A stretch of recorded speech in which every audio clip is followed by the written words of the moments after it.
యేసంటే ఎవరో తెలుసా, ప్రేమంటే ఎవరో తెలుసా, దేవుడంటే ఎవరో తెలుసా, త్యాగమంటే ఎవరో తెలుసా.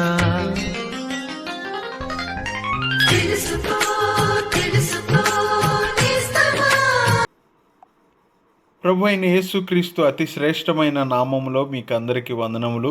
పరిశుద్ధ గ్రంథమైన బైబిల్ నందు యోహాను సువార్త 13వ అధ్యాయము 1వ వచనంలో మనం ఈ విధంగా చదువుచున్నాము. తాను ఈ లోకము నుండి తండ్రి వద్దకు వెళ్ళవలసిన గడియ వచ్చెనని యేసు పస్కా పండుగకు ముందే ఎరిగినవాడై లోకములోనున్న తన వారిని ప్రేమించి వారిని అంతము వరకు ప్రేమించెను.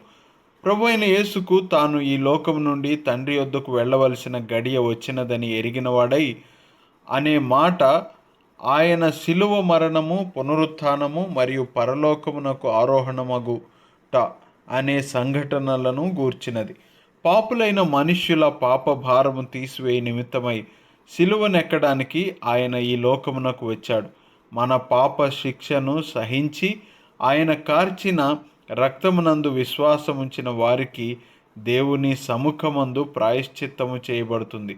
ఆయన బలియాగ సమయము ఆసన్నమైనప్పుడు ఆ సమయమును ఆయన ఎరిగి ఉన్నాడు. ఎందుకంటే ఆయన దేవుని కుమారుడు, సర్వజ్ఞాని, సమయములను తన అధీనములో ఉంచుకున్నవాడు కాబట్టి. సృష్టికర్త అయిన దేవుని కుమారుడు తానే మనుష్య రూపము ధరించి మనము దేవునితో సహవాసం కలిగి ఉన్నట్లు ఈ లోకంలో నిన్ను నన్ను పాపము యొక్క శిక్ష నుండి తప్పించడానికి వచ్చాడు. ఈరోజు మీరు ప్రభు అయిన యేసునందు విశ్వాసం ఉంచి రక్షణ పొందు సమయము మీకు ఆయత్తమైనది. ఈ సమయమును మీరు ఎరిగి ప్రభు అయిన యేసును ప్రభువుగాను రక్షకునిగాను స్వీకరించి రక్షణ పొందగోరరా?